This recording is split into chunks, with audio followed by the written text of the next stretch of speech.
Magnesium जिस्म में 350 enzymes का कोफैक्टर है।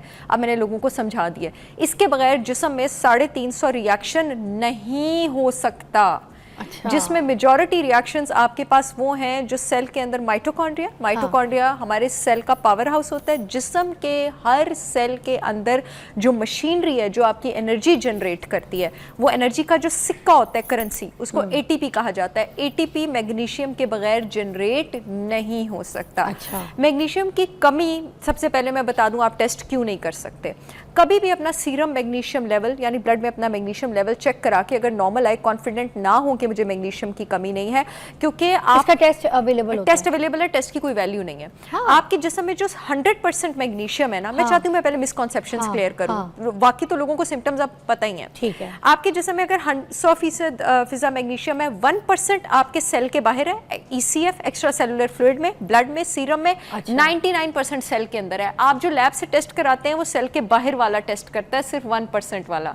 99% वाला टेस्ट नहीं करता। बाहर के मुल्कों में सेल के अंदर का मैग्नीशियम चेक होता है। पाकिस्तान में मैं अपने क्लाइंट्स को क्या हैक बताती हूँ। एक तो अगर आप काबिल डॉक्टर के पास गए 15 मिनट्स, वो आपको बता देगा आपको किस मिनरल या विटामिन की कमी है। बिफोर डॉक्टर की काबिलियत ही है कि उसको टेस्ट नहीं चाहिए, ठीक है। दूसरा जो आपके पास रीजन है वो ये है कि एक बायोकेमिकल मार्कर होता है। ये मैंने अपने मास्टर्स और PhD की रिसर्च में भी चेक किया था। ये मुंह के कैंसर, स्क्वैमस सेल कार्सिनोमा पे मेरी रिसर्च थी। सी रिएक्टिव प्रोटीन वैसे तो फिजा इतना सेंसिटिव मार्कर है इन्फ्लेमेशन का, आप भी 6 महीने बाद करा लिया करें, वैसे सबको कराना चाहिए।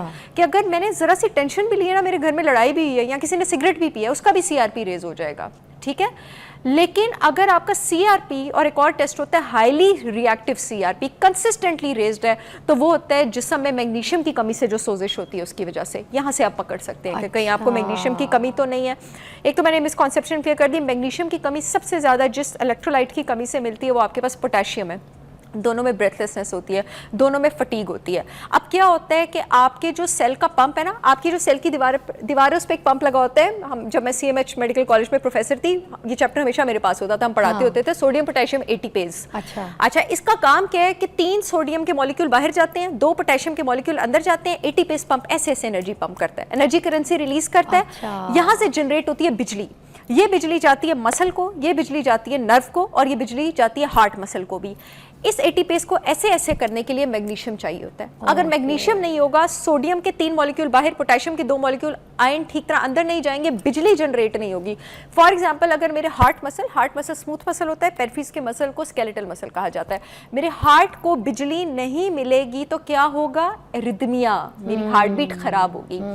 अब अगर मैग्नीशियम की कमी होगी तो ये पंप नहीं चलेगा, तो भी हार्ट बीट खराब होगी। अच्छा, मैग्नीशियम की कमी नहीं भी है, पोटेशियम ठीक तरह अंदर नहीं गया, तो भी हार्ट बीट खराब होगी। इसलिए आप नहीं बता सकते कि पोटेशियम की कमी है या मैग्नीशियम की कमी है। एक क्लासिकल साइन और बता दूं पोटेशियम की कमी का, जब आप सीढ़ियां चढ़ते हैं ना, जो आपको ब्रेथलेसनेस होती है, जिसको, वो पोटेशियम की कमी होती है ज्यादातर आपके पास। अच्छा, वो जो सांस फूलता है सीढ़ियां चलते हुए, वो होती है पोटेशियम की कमी। मैग्नीशियम की आप कैसे पहचानेंगे?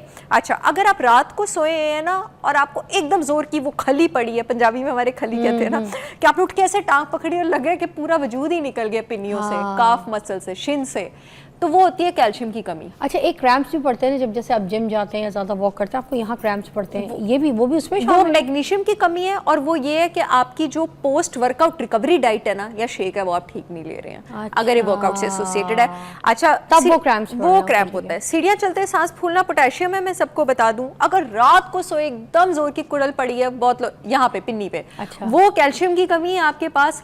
और सुबह के टाइम, क्योंकि नेचुरली आपका बायोलॉजिकल क्लॉक फॉलो करते अल्लाह ताला मैग्नीशियम का लेवल नीचे करते हैं। मैग्नीशियम रिलैक्सिंग मिनरल है ना, अल्लाह ने रात को उसका लेवल ऊपर करना होता है। सुबह के टाइम उठते ही अगर माइग्रेन और हेडेक और बॉडी में पेन होती है, वो मैग्नीशियम की कमी है। पूरा दिन जो खलियां और पेन परसिस्ट करती है, वो मैग्नीशियम की कमी होती है, वो कैल्शियम की नहीं होती। अच्छा। लेकिन मैग्नीशियम और कैल्शियम, मैं सबको ये भी एजुकेट कर दूं, जिस्म में एक बड़े खूबसूरत बैलेंस में एग्जिस्ट करते हैं। अगर मैग्नीशियम नहीं होगा, कैल्शियम एब्जॉर्ब नहीं होगा। मैग्नीशियम नहीं होगा, विटामिन डी अपना फंक्शन परफॉर्म नहीं करेगा। जिस्म के विटामिन डी पे प्लीज कभी सेगमेंट रखेंगे। जिस्म के के 2500 जीन विटामिन डी पर डिपेंड करते हैं। 2500 इज द शरा। विटामिन K2 एब्जॉर्ब नहीं होगा, मैग्नीशियम नहीं होगा। तो इसीलिए जब हम ऑस्टियोपीनिया का इलाज करते हैं, ऑस्टियोपोरोसिस का इलाज करते हैं, आर्थराइटिस का इलाज करते हैं, तो हम मैग्नीशियम रिकमेंड करते हैं। क्योंकि अगर मैग्नीशियम नहीं होगा, विटामिन डी एब्जॉर्ब नहीं होगा, हड्डियां मजबूत नहीं होंगी, कैल्शियम एब्जॉर्ब नहीं होगा, विटामिन K2 एब्जॉर्ब नहीं होगा। इसलिए जब हमारे पास ऐसे पेशेंट्स आते हैं जिनकी ब्लड वेसल्स की कैल्सिफिकेशन हुई होती है, यानी खून की शरियानों में कैल्शियम आपके पास डिपॉजिट हुआ होता है, उनको हम मैग्नीशियम प्रिस्क्राइब करते हैं। अच्छा, मैंने यही हम लोगों ने तो क्योंकि यही सुना था कि अगर सी नहीं होगा तो डी एब्जॉर्ब नहीं होगा, बट आज आपने ये भी कह दिया कि मैग्नीशियम नहीं होगा तो फिर डी एब्जॉर्ब नहीं होगा। Vitamin D absorb, there are so many reasons. अगर आप मोटे होंगे विटामिन डी एब्जॉर्ब नहीं होगा, इस पे हम बात करेंगे। मोटे लोगों में विटामिन डी के रिसेप्टर्स डाउन रेगुलेटेड होते हैं। आपको अस्थमा होगा, विटामिन डी एब्जॉर्ब नहीं होगा। आपको ऑटोइम्यून डिजीज होगा, विटामिन डी एब्जॉर्ब नहीं होगा। कोई भी ऐसी कंडीशन जो आपके पास रिसेप्टर्स को डाउन रेगुलेट कर दे, तो आपके पास एब्जॉर्ब नहीं होगा। आपके स्ट्रेस लेवल्स का बहुत अच्छा, डायबिटीज़ की जब हम मैनेजमेंट करते हैं, जब भी मैं फिजा, जो मेरे डायबिटीज़ के पेशेंट्स होते हैं ना, उनको सिंथेटिक सप्लीमेंट प्रिस्क्रिप्शन लिखते हैं, तो मैग्नीशियम उसमें ज़रूर शामिल होता है। क्योंकि आपने डायबिटीज़ का जब इलाज करना है तो आपने इंसुलिन रेजिस्टेंस को रिवर्स करना है। मैग्नीशियम के बगैर आप इंसुलिन रेजिस्टेंस को रिवर्स नहीं कर सकते। आप अगर कहेंगी तो अब हम इस पर भी बात करेंगे मैग्नीशियम की कौन सी फॉर्म लेनी है और कौन सी नहीं लेनी है। जी Fiza, all the green vegetables have magnesium, और मज़े की बोनस बात यह है कि all the green vegetables have potassium also.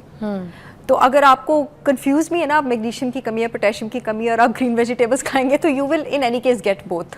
लेकिन आपको अपनी मैग्नीशियम की रिक्वायरमेंट डेली पूरी करने के लिए जितनी सब्जी लेने की ज़रूरत है, that is 3 cup of leafy vegetables, which is otherwise just not possible. अच्छा, तो एक अच्छा ऑर्गेनिक हैक आपके पास क्या हो सकता है कि आप ऑर्गेनिक ग्रीन पाउडर्स ले लें, आंवला पाउडर ले सकते हैं, ऑर्गेनिक मोरिंगा पाउडर ले सकते हैं, आप करेला पाउडर ले सकते हैं, और किसी हरी सब्जी का पाउडर ले सकते हैं, व्हीट ग्रास जूस पाउडर ले सकते हैं। इन सारे पाउडर्स में मैग्नीशियम और पोटेशियम कॉन्सेंट्रेटेड होता है। अच्छा। तो फिर आपको 3-3 बोल सब्जियों के लेने की जरूरत नहीं है, बिकॉज अदरवाइज प्रैक्टिकली पॉसिबल नहीं है कि आप इतना खाएं। अच्छा, ये तो हो गई मेंटेनेंस डोज कि आपकी मिनिमम रिक्वायरमेंट मैग्नीशियम की कितनी है। लेकिन एक चीज़ होती है थेरेपेटिक डोज, यानी अगर किसी के इलाज के लिए मुझे मैग्नीशियम देना है, किसी एक तो है ना कि मुझे अपनी बॉडी के फंक्शंस के लिए वैसे ही मैग्नीशियम चाहिए, क्या कि अगर किसी को डायबिटीज़ है, हार्ट प्रॉब्लम है, कुछ भी है, तो उसको भी तो मैग्नीशियम देना है। तो उसको फिर आप ऐसे लोगों में सप्लीमेंट्स हो जाते हैं ज़रूरी, सिंथेटिक सप्लीमेंट्स हो जाते हैं ज़रूरी। और फिर लोगों को पता होना चाहिए कि आपको सप्लीमेंट कौन सा लेना है, कौन सा नहीं लेना। मैं हमेशा एक बात कहती हूँ, with a very few exceptions, कि अगर कोई चीज़ सस्ती है ना, तो कोई वजह है कि वो सस्ती है। अगर मार्केट में कोई अप्रूव प्रोडक्ट महंगा पड़ा हुआ है, कोई वजह है कि वो महंगा पड़ा हुआ है, कोई in most of the cases उसमें कोई नायाब चीज़ इस्तेमाल हुई होती है। मैग्नीशियम ऑक्साइड कभी भी इस्तेमाल मत करें। ये सप्लीमेंट इतना सस्ता होने की वजह आपके पास ये है कि इसकी जो बायोअवेलेबिलिटी है, मैं उसका मतलब बताती हूँ बायोअवेलेबिलिटी क्या होती है मैग्नीशियम की, वो सिर्फ 1% है। बायोअवेलेबिलिटी का मतलब ये होता है कि जब मैं कोई सप्लीमेंट लूँगी तो उसमें से कितना शरा, कितने परसेंटेज वो मिनरल या विटामिन मेरे खून में, मेरी ब्लड स्ट्रीम में एब्जॉर्ब होगा। अच्छा। मैग्नीशियम ऑक्साइड की बायोअवेलेबिलिटी सिर्फ 1% है, ठीक है, इट इज जस्ट 1%। यानी अगर आपने 400 मिलीग्राम एक नॉर्मल डोज आपने पूरी करनी है, तो आपको तकरीबन 20 टैबलेट्स लेने की जरूरत है। क्या आप 20 टैबलेट्स ले सकते हैं? तो कॉस्ट तो ये वहीं पे पहुंच गई। अदरवाइज तो एक गोली लेके आप अपने दिल को तसल्ली दे रहे हैं कि एक मैंने वही लेनी थी, एक मैंने यही लेनी थी। मुश्किल नहीं है बिल्कुल। ना मैग्नीशियम ऑक्साइड लेना है फिजा, मैं बताती हूँ कौन सी टाइप लेनी है। ना मैग्नीशियम हाइड्रो ऑक्साइड लेना है आपने, ना मैग्नीशियम कार्बोनेट लेना है आपने, ना मैग्नीशियम सल्फेट लेना है। इनकी बायोअवेलेबिलिटीज बहुत ज्यादा कम है। कुछ और फॉर्म्स होती हैं मार्केट में, मैग्नीशियम ऑरोटेट, मैग्नीशियम टॉरेट, जिनकी कंपैरेटिवली बायोअवेलेबिलिटीज 15% है, 25% है, और उनके ब्लड प्रेशर पर, हार्ट पर, एनर्जी पर अच्छे इफेक्ट्स भी हैं। But the most recommended forms, अगर किसी को ब्रेन फॉग है, ठीक है, लेकिन बॉडी की एनर्जी का इशू नहीं है, एंग्जाइटी का इशू नहीं है, स्लीप का इशू नहीं है, क्रैम्प्स का इशू नहीं है, मैग्नीशियम थ्रियोनेट बहुत ही कम मैं किसी केस में रिकमेंड करती हूँ। क्योंकि जब मैं देख लूँ कि यार यहाँ पे तो, और क्योंकि ये जो नॉर्मली ब्रेन फॉग और ब्रेन फोकस है ना, ये प्रॉब्लम कभी इंडिपेंडेंटली एग्जिस्ट नहीं करता है, हमेशा को एग्जिस्ट करता है जिस्म के प्रॉब्लम्स के साथ। तो magnesium threonate it is a good option. 500 milligram आप ले सकते हैं, और इसको हमेशा बिफोर बेड लेते हैं। मैग्नीशियम को स्ट्रेस रिलीविंग मिनरल कहा जाता है, और उसकी जो फॉर्म बेस्ट है, जिसकी 80% बायोअवेलेबिलिटी है, वो मैं एंड में बताऊंगी। एक कॉम्बिनेशन जो मैं बहुत ज़्यादा प्रिस्क्राइब करती हूँ उन लोगों में जिनको कब्ज़ की शिकायत रहती है, वो है मैग्नीशियम सिट्रेट, लैक्टेट और एस्कॉर्बेट का मिक्सचर। अगर ये आपकी जो कॉन्स्टिपेशन है उसको भी रिलीफ करता है, आपकी मसल क्रैम्पिंग को भी रिलीफ करता है, इसका रिलैक्सिंग इफेक्ट भी है, और ये बॉडी में एनर्जी भी देता है। लेकिन बायोअवेलेबिलिटी इसकी भी 50 to 60% ही है। अच्छा। इसकी इनिशियल थेराप्यूटिक डोज आपके पास 200 से 250 मिलीग्राम होती है, 400 मिलीग्राम उसके बाद, और मैक्सिमम अप टिल 1000 मिलीग्राम आप दे सकते हैं, उसको हम डिवाइड कर देते हैं 500 मॉर्निंग 500 इन द नाइट। अच्छा, नेक्स्ट थिंग आपके पास जो ये मैं थोड़े से नोट्स भी बना के लाई हूँ, क्योंकि मुझे लोग इतना भरोसा करते हैं कि वो भरोसा मैं कहती हूँ टूटना नहीं चाहिए, आपको एक accurate information. Yes, so good. Magnesium glycinate और बिस्ग्लाइसिनेट सबसे पहले मैं बता दूं, अक्सर लोग पूछते हैं दोनों एक ही चीज़ है। अच्छा। गिस्ग्लाइसिनेट और बिस्ग्लाइसिनेट एक ही चीज़ है। अब मैग्नीशियम ग्लाइसिनेट जो कि बेहतरीन फॉर्म है, जो कि 300 एंजाइम्स को अफेक्ट करती है और जिसकी बायोअवेलेबिलिटी यानी जिस्म में एब्जॉर्ब होने की शरह अराउंड 80% है, ये मिलके बनती है मैग्नीशियम से और ग्लाइसिन से। ग्लाइसिन जनाब आपका एक अमाइनो एसिड है जो कि प्रोटीन का जुज़्व है, प्रोटीन को बनाता है।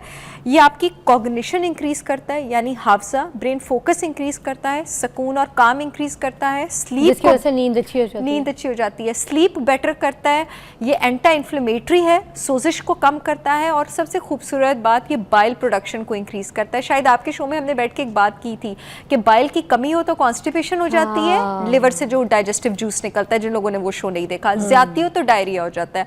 अगर आपको बाइल की कमी की वजह से कॉन्स्टिपेशन है, magnesium glycine will help you. Muscle और एनर्जी इंक्रीज करता है और बॉडी का सबसे स्ट्रॉन्गेस्ट एंटीऑक्सीडेंट कौन सा है? ग्लूटाथायोन।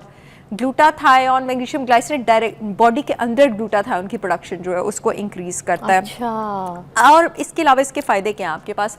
जिन लोगों को किडनी स्टोन्स का ख़तरा है, मैग्नीशियम ग्लाइसिनेट और मैग्नीशियम सिट्रेट मैं उनको बहुत रिकमेंड करती हूँ, क्योंकि ग्लाइसिनेट और सिट्रेट जो हैं, ज़्यादातर जो कॉमन स्टोन्स होते हैं ना फिजा, वो आपके पास कार्बोनेट और ऑक्सिलेट स्टोन्स होते हैं। ये इन दोनों केमिकल्स के साथ सिट्रेट और ग्लाइसिन कंबाइन कर देता है, ये उनको स्टोन्स नहीं बनाने देता। हड्डियों को आपके पास मजबूत करता है, क्योंकि विटामिन K2 को जज्ब होने की स्पीड इंक्रीज करता है। विटामिन K2 वो कैरी डब्बा है जो कि जिस्म में आंतों से और किडनी से, रीनल ट्यूब्यूल से जो कैल्शियम एब्जॉर्ब होता है उसको लेके जाता है कि तुमने यहाँ डिपॉजिट होना है और तुमने यहाँ डिपॉजिट होना है। उसके अलावा ये आपके पास ब्लड में करता है वेजोडाइलेटेशन। वेजो कंस्ट्रिक्शन कहते हैं ब्लड वेसल्स के सिकुड़ने को, खून की शरेयानों की। डायलिटेशन कहते हैं उनके रिलैक्स होने को।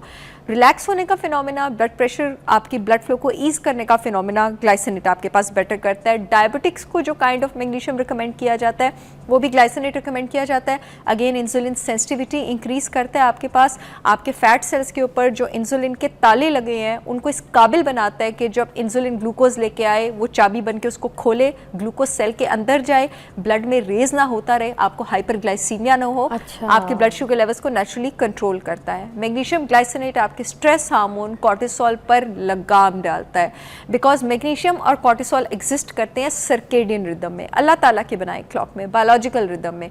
मैग्नीशियम ने रात को ऊपर जाना होता है, कॉर्टिसोल ने नीचे जाना होता है।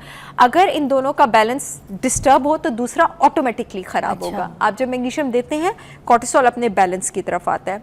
अच्छी बात यह है कि हर एक को कॉन्स्टिपेशन की प्रॉब्लम नहीं होती, तो मैग्नीशियम ग्लाइसिनेट का लेग्जेटिव इफेक्ट नहीं है, अनलेस एंड अनटिल आप बहुत ही, वो तो excess of everything is bad, आप बहुत ही ज़्यादा नहीं लेते हैं तो ये आपको डायरिया वगैरह बिल्कुल नहीं करेगा। और बेस्ट बात ये भी है कि it is not dependent on your stomach pH. बाकी जो फॉर्म्स हैं वो आपकी स्टमक पीएच पे डिपेंड करती हैं, ये डिपेंड नहीं करता। इसकी एब्जॉर्प्शन अच्छी रहती है, ये आपकी बॉडी में हर प्रोटीन की सिंथेसिस को रेगुलेट करता है, यहाँ तक कि आपके डीएनए के डैमेज तक को भी रिपेयर करता है। क्या बात है। और मैं आपको ये बताऊँ, इतनी नॉलेजेबल, इतनी काम की बात है यहाँ पर सहर आपको समझा रही है। सीरियसली मैं तो कहूँगी जो रील्स है ना वो अपने पास सेव कर लीजिएगा, उसको 2-3 मरतबा देखिएगा, उसके बाद आपको समझ आएगी, क्योंकि मैट्रिक फेल तो नहीं समझ पाएगा ब्रेक के बाद।